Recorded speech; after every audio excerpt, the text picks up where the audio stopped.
It is Galamsey that we are arresting and imprisoning and jailing are the lowest of the low. These are the people who are standing on the sites and doing the Galamsey work for the kingpins, the big people, those who can afford to buy the excavators and those who can afford to do the Shamfan machines. I have not heard or seen anyone who is a real owner of any, illegal mining site being arrested and prosecuted. The only people you see arrested and prosecuted are the small boys and small girls who are trying to make ends meet, and then the authorities chance on them and then they arrest them. What about the real kingpins behind the Galamsey menace? What about that? Let's get onto the phone line and continue this conversation. Daryl Bosu is joining us here on the phone line. Daryl Bosu is with Arusha, Ghana. Daryl, good morning. Welcome to the Morning Star. Yes, good morning, and thank you for having me.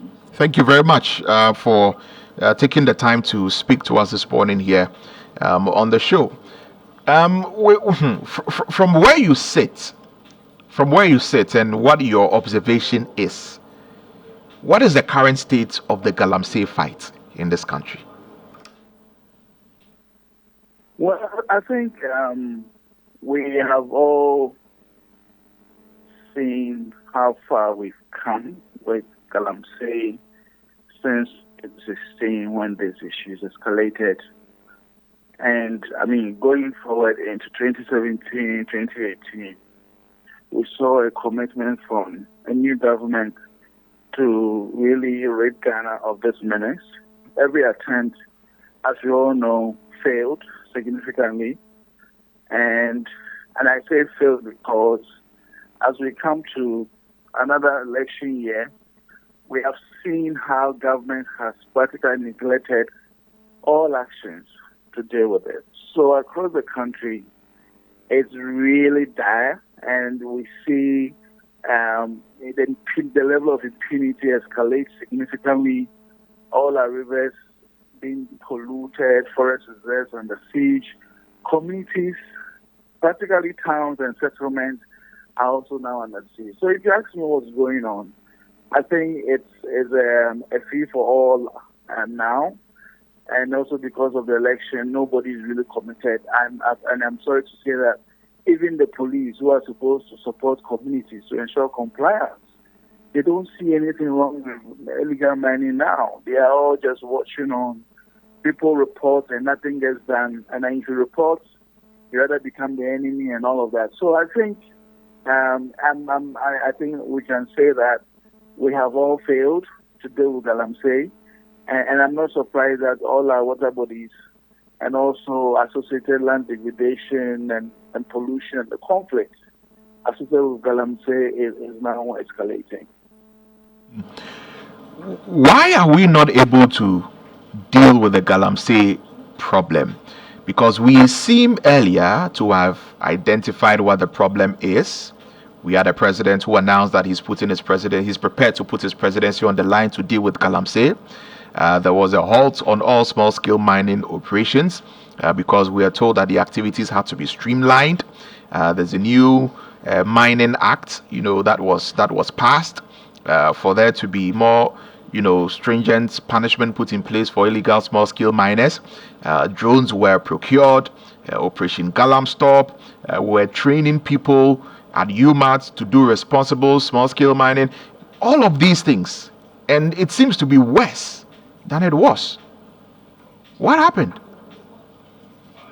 Well, I think we all know that it started somewhere in 2021. Minister for Lands and Natural Resources did say and acknowledge that politically exposed persons is one of the key reasons why. And also we know from what Professor Papanko disclosed as to what was happening about his own difficulty in dealing with Galamsey. I mean, right now, we know without any equivocation that the people who are supposed to be policing are themselves the thieves.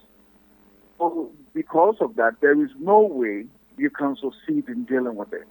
Our leadership who is supposed to be ensuring that we're able to deal with Galamsey are the very people who who turn a blind eye, who divert enforcement actions, who get police, to pay attention, who suppress people, who avoid, who stop people who really want to work on it.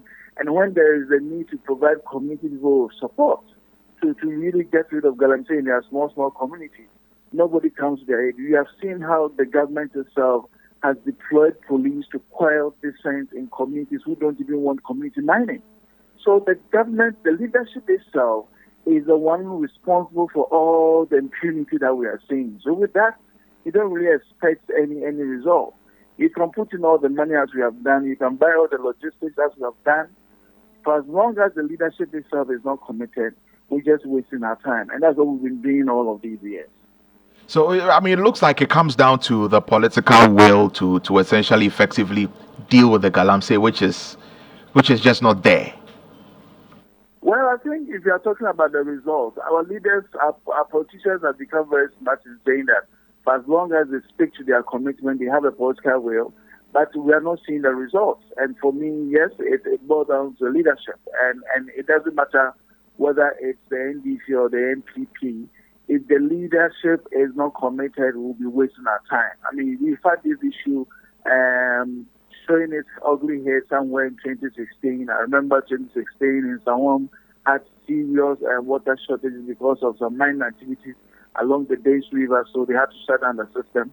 Many years down the line, a lot of water uptake stations, treatment centers are also shutting down, and nobody is even interested. If you try to do it, they will come hard at you. They will witch hunt you.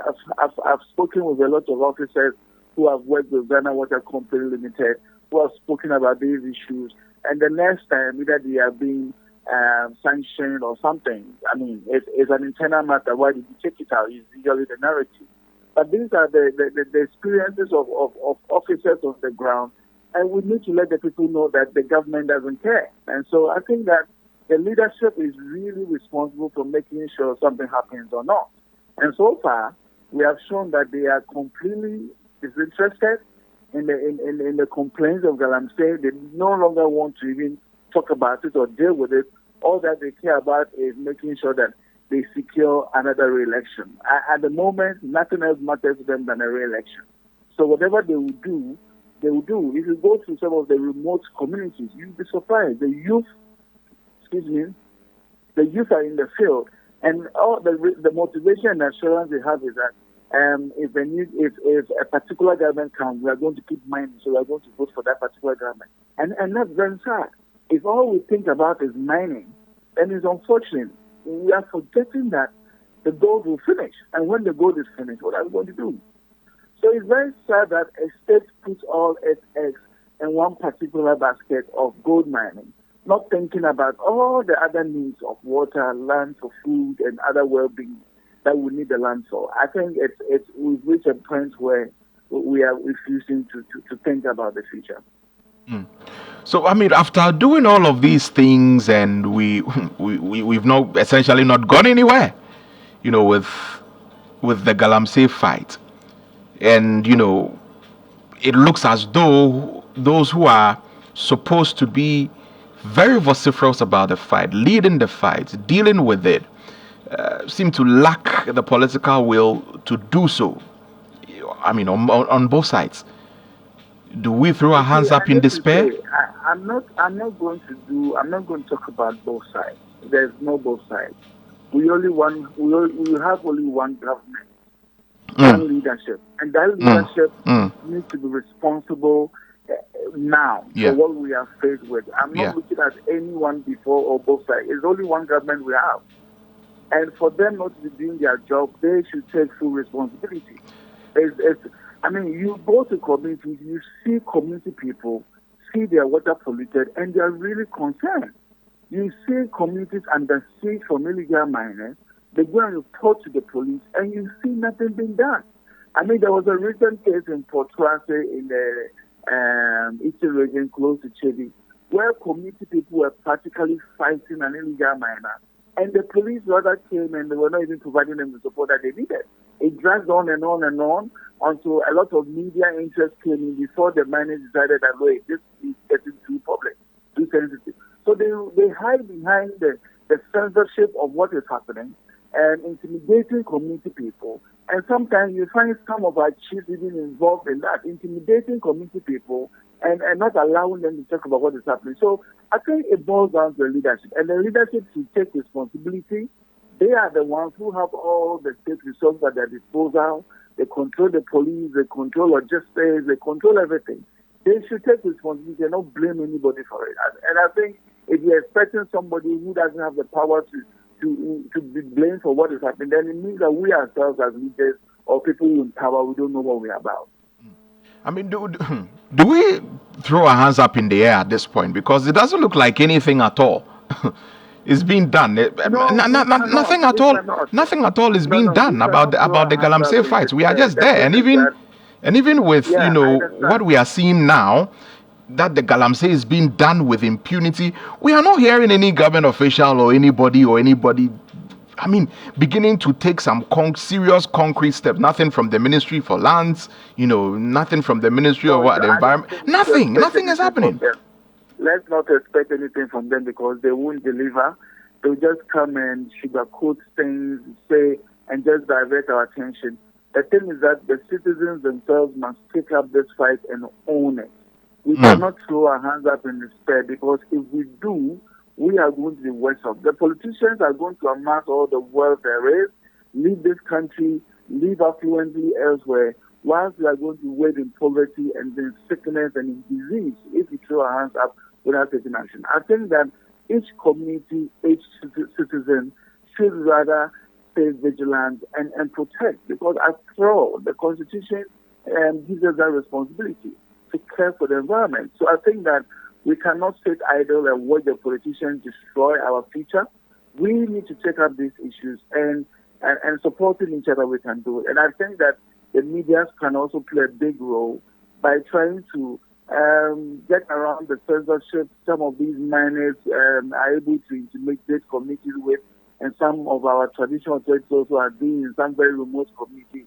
We need the media to really, no matter how small, they can shed the light on some of these things. Yeah, we can't throw our hands up in this area. So, I guess now, like you said, the fight is up to us, citizens. Yes, it is. It is. How do we take up the fight? fight as citizens? How do we take up the fight? Of course, the media will play its role by highlighting the issues as we've been doing. But for citizens, how do we take up the fight? Do we do demonstrations? Do we start causing citizens arrests? What do we do? There's a lot we can do. Already what we can do is that miners are coming to our community. And usually when they come, they divide us so that they can rule. I think communities need to start thinking communal and work together. There is no community where a miner has come and the communities had risen up and said, we don't want to hear that the miners have gone ahead to do it. The miners know the power of the people. And so if the people say they don't want you, they don't want you. And that is how come in certain situations, even government with regards to areas where they wanted to start community mining, they have to send in the police because they know that if the community says no and there's no stronger force, like the Ghana police or something else, there's no way you can stop the power of the people. So that for me is a signal that they have a lot of power and they need to start using it. So we cannot just sit idle. And I always say that is the first point of entry and call that we cannot take. Action we can take. We need to stop the miners from coming into our community. The case of Protractor, as I mentioned, the people rose up, they want to challenge the miner. It brought out a lot of controversy, local attention and all of that. The police were forced to act. Minerals Commission, Non-Minerals Commission, and EPA, Water Resource Commission went on the ground because I'm sure you've heard of the pollution of the Bensu River. As a result of that, the miners were compelled to move from where they are working. So I think that if we stay focused and consistent and pursue the matter, we are going to win some of these little battles. Eventually, we are going to win the war, and led by the citizens. So I think that we should not give up. We can't give up now. Because if we make the mistake and we do, like I said, we are going to be worse off than anyone else. The politicians, they don't even live here. They make the wealth of us and then they go and live abroad. So we need to own up. This is where we live. This is where we grow up. This is where our water comes from. This is where our food comes from. We cannot ignore that fact and let some external forces come and take over our community land with the kind of impunity that we are seeing. I think we all need to own up and then secure ourselves now and also for the future. Very well, Daryl. We're grateful that you've spoken to us here on the Morning Star today. It's a pleasure. Thank you. Thank you. You've just heard us speak to Daryl Bosu. He is Deputy Director of Arocha, Ghana. We've been talking about Galamsey because we have lost the fight. We are not winning the fight. Galamsey is rife. It is rampant. It is going on with impunity. All over the place, Galamsey is still going on and it is destroying everything. In our quest to dig out gold, you see, and this Galamsey which is going on in all of these places, you are seeing Chinese involved in it. You are seeing our very own local people who are taking the Chinese to these places to go and do it. We are seeing politicians. Haven't we heard of politicians who are involved in Galamsey? Haven't we heard politicians who are involved in Galamsey in illegal small-scale mining? You see, and when we go onto some of these mining sites those days and arrest the people who are there doing the Galamsey, the small boys and the small girls who are there doing the Galamsey, we arrest them, we take them to court, we put them in prison.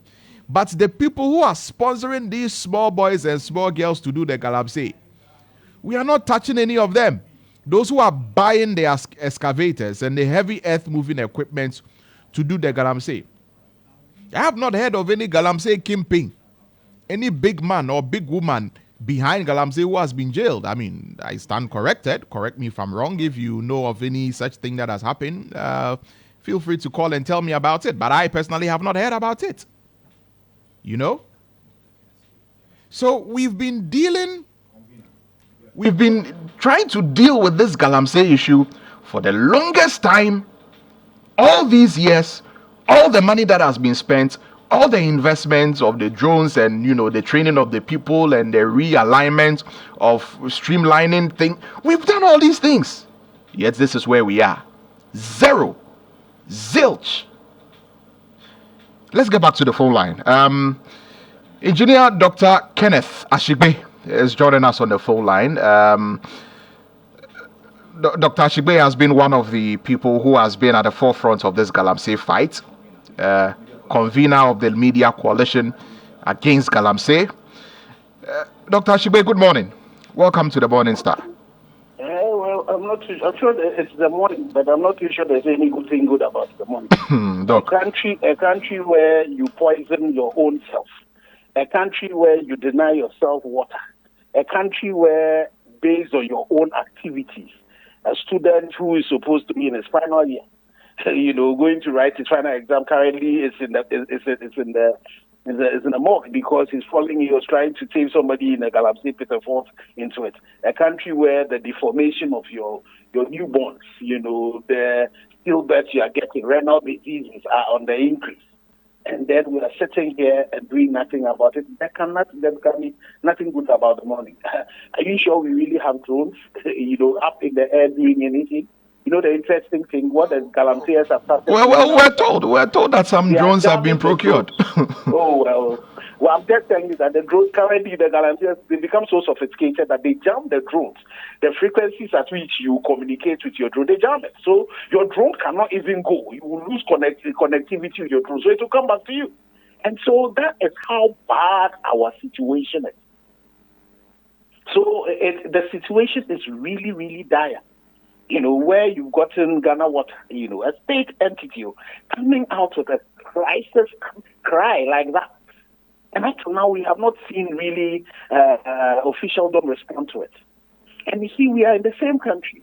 And the leadership that is required to deal with this, it's not far away. Just go to Malaysia. There is a king who has his people, his kids and kids, his own chiefs. 3 of them having been accused of being involved in this inimical thing called Galamsey. What does he do? We, as people, as Africans, as Ghanaians, we have our own judicial systems. He convenes that judicial system. They investigate the issues.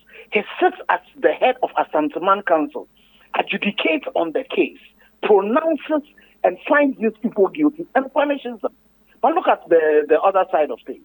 Akonta Mining, the Minister for Lands and Natural Resources, finds them, that they were involved in an illegality mining in the Tanom Nimri Forest Reserve. Journalists have done some work, Erastus have done some work with ample evidence. You have the Minerals Commission coming to validate, the regulator of the sector, coming to validate, the point made by the minister. The media coalition against Galamsey, we've petitioned the Attorney General, petitioned the IGP. The IGP forwards the petition to the Director General CID. Up to today, nothing has been heard about it. We have the former Bosome MT or DC, I don't even know whether he was municipal or district chief executive. He was caught on tape confessing to an illegality. What we heard was the fact that he even had a funeral, so he was given the luxury of, finishing his funeral before. If it was you and I who were involved in that illegality, you think anybody would give us that? And then if you go into the Minerals and Mining Act, all our laws against illegal mining, is there any part of it that says that when you are caught and in such things, all that will be done is that you'll be sacked? Why is it that these people have not been punished? So till we make sure that the deterrent is there are consequences for engaging in this illegality, this will continue. And you talk about the consequences, and there are none. We've seen a few people arrested, arraigned, imprisoned, but they seem to be those who are immediately found whenever there's a raid on a Galamsey site. And it seems that the real kingpins, who are the ones that are behind buying the excavators and actually own these illegal mining sites. I don't know if you know of anyone who has been jailed or punished in that regard. The only person was Aishawan, who, based on all of us, our cry and all of that, we had a former senior minister come to tell us that it was not necessary because of the Chinese. We had the Attorney General then, file an only prosecute. So we need to salute also the current Attorney General. He took this case up and ensured that Ashawan is currently in jail. And you mentioned the cases. Excavators are not like mobile phones. Even mobile phones, there are numbers on them that can trace them to people that you can hide in your pocket. Excavators come to our ports. They are declared at our ports. The VIN numbers are known. They go to DVLE to go and register them. And we have more excavators than roads and construction we are doing in this country. And we also have a law that says that if you are bringing an excavator that will be used in the mining sector, you needed the minister's approval. How is it that these excavators can find themselves to the theater of crime, and we see them and we are not able to trace them back? You see, again, the point you make, if you don't do a root cause analysis and deal with the root cause of the problem, and all you are doing is catching the poor Ghanaians and then dealing with them, but leaving these people who are the financiers, these are just pawns. Where are the kings and the queens on the chessboard? So that's the problem. That's why I made examples for you of 3 chiefs who you would assume that these chiefs are close for how he's dealt with them. And I gave you examples of 2. The NPP's regional chairman in the Ashanti region, and then a DC who are politically exposed. How did we treat all of those cases? So we keep on just jumping around, dancing around these things and catching a few people. And even that, a lot of the Chinese that are being arrested now, we are not able to prosecute them because when they go to court, their claim is that they don't have interpreters. So one of our petitions currently should be going to the Chief Justice, pleading with her that she should ensure that we get interpreters for all of these courts that have Chinese people. You remember the Chinese people who were taken to court, and the prosecutor came to court and said they had died and they had been cremated. We now understand that those Chinese people apparently are working somewhere in Wasa. I didn't know when, the dry bones now, it's not even dry bones, it's ashes that have come back to life. And that the prosecutor said he was misled. On the 16th of September, they are going to go to court. I plead with all of you, the media, let's go there and go and follow that up. And let's be asking the judicial secretary, what has happened to, or the IGP, what has happened to this policeman who didn't do his job, who was prosecuting this, who didn't do his job very well? Had it not been the judge who was determined to say, give me the action of these people who've been cremated, by that time these Chinese people have been let free. So another challenge is that another elephant in the room, these Chinese and these foreigners who are involved in it, when it gets to they are let loose. So it is very true. We are not dealing with the root cause. And the root cause is just holding those accounts. You know, Galamsey is a national disaster, but it has local solutions. So the DCs, currently if you take the case that has come from the central region, which by extension will go to the western region because the headworks in the western region, the Boise also takes its feed from the tunnel. So if the central region one is suffering, that would also suffer. The DC is that, their districts, the tunnel and the TRA and all of that passed through, who met the president and gave commitment that they were going to work at this particular problem. How is it that they are still at post? How is it that the police commanders in these districts, the divisional commanders in this district, through the territories where these excavators go through and all of that, how is it that the intelligences in these communities are still at post and all of these things are happening? So if we start holding people account, what then will happen is that the people will now also come and tell us that it's the reason this and this is happening. I have, a few of my mentees who work in some of these security services. They'll tell you, when you arrest these people, even in immigration, a call will come from some big man and say, let the person go. So this one, where we've gotten to, we just need leadership to come to the table. And even as much as we call on national leadership, it is also local leadership that should come to the table. And another critical thing is that we, the middle class, we seem to be too comfortable.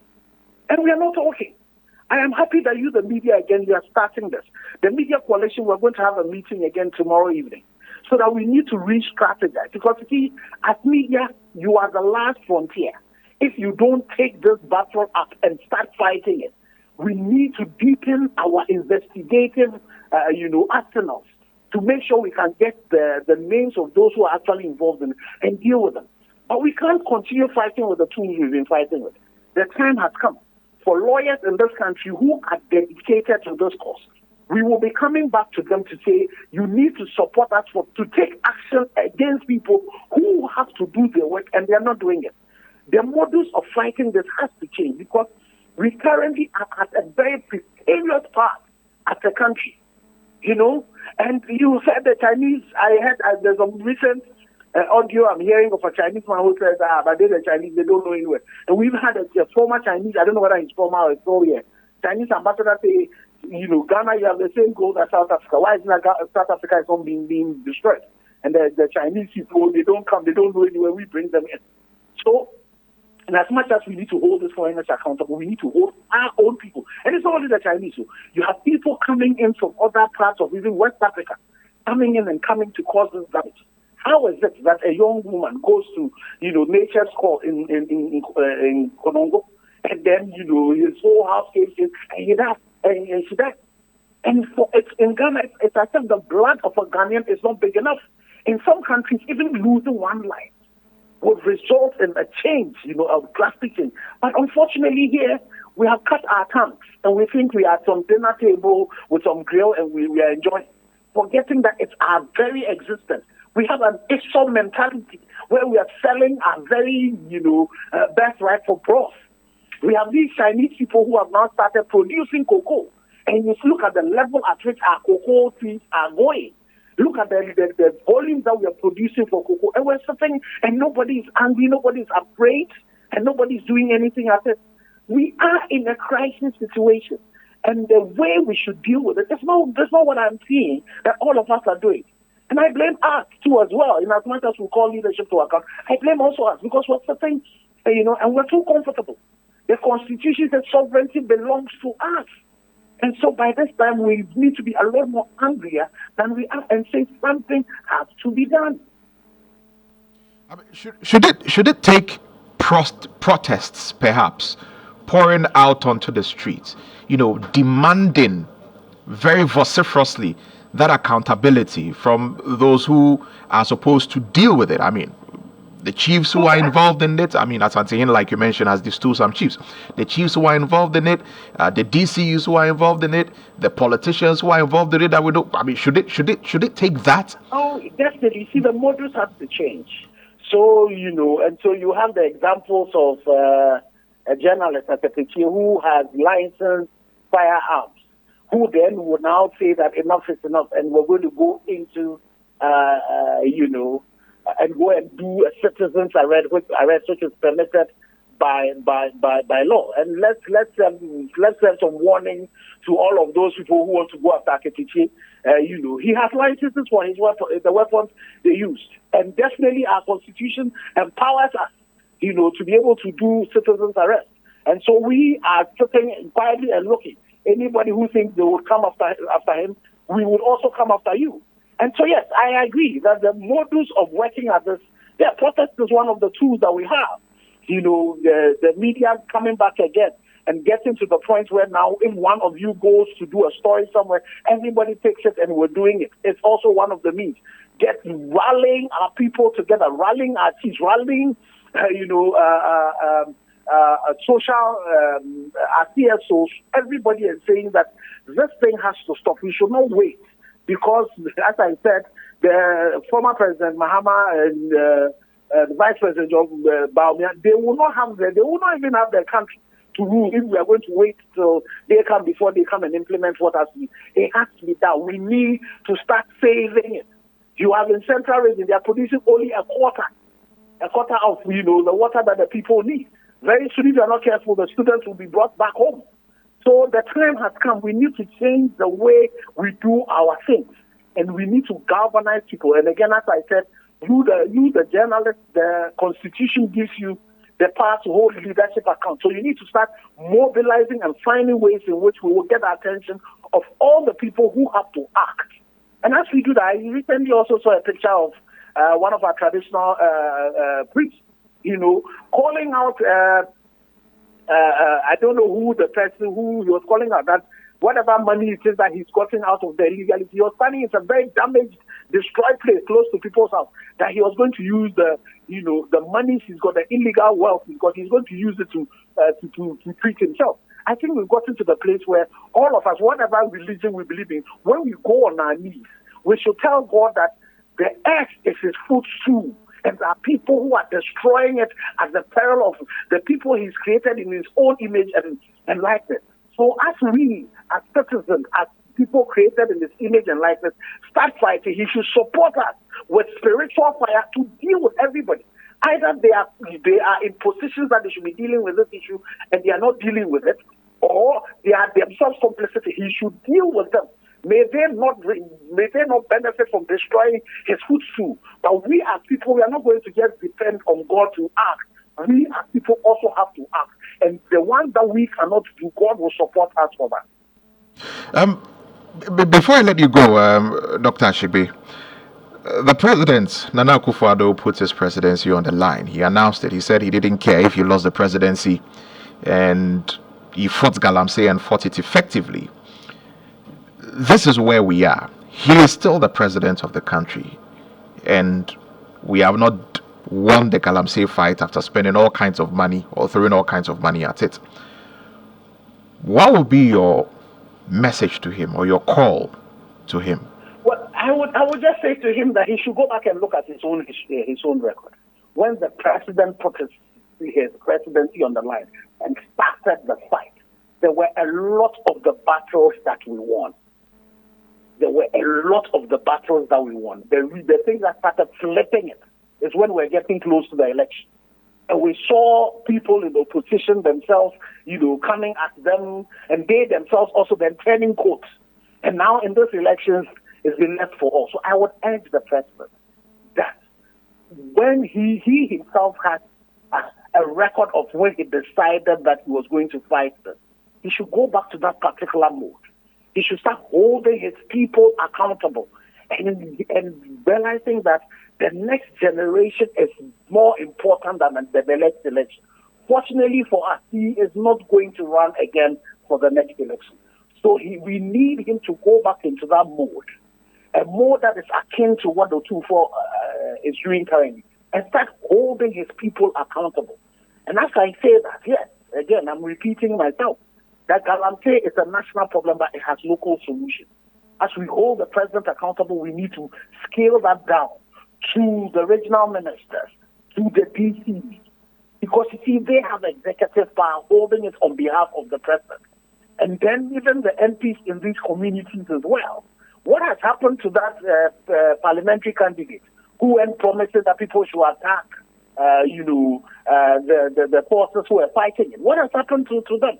And so it's important that for you journalists as well, you also have a cold case, where we go back and ask the people who have to give us answers for this thing. So my simple answer to you is that the president should look back at his own record.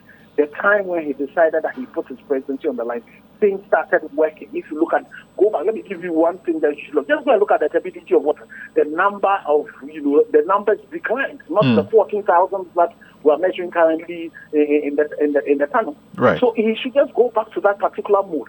And the people we arrest, we should go back to the mood where when we had Peter Amewu come immediately, we got the intelligence people tell us the names of people who are involved in it. But what has happened now? We don't get that. We need to make sure that we do root cause analysis, deal with the root cause of this problem, and then the problem will go away. Dr. Kenashigbe, I'm grateful that you've spoken to us this morning, and thank you very much for speaking to us here on the Morning Star. Engineer Dr. Kenashigbe is the convener for the Media Coalition against illegal small-scale mining, speaking to us this morning here on the Morning Star as far as this Galamsey fight is concerned. And it's a very serious crisis that we have on our hands, and if we do not deal with it, it's going to be a problem that is going to engulf us all. Still listening to the Morning Star here on Star 103.5 FM. And I mentioned earlier that today we'll be having a conversation about sports and what the NDC wants to do as far as sports is concerned, if we give them the mandate to become the next government. If Ghanaians decide on December 7 that is John Mahama will want to come back, if they come back, what will they do as far as sports is concerned? Dr. Fred Awa is here in the studio.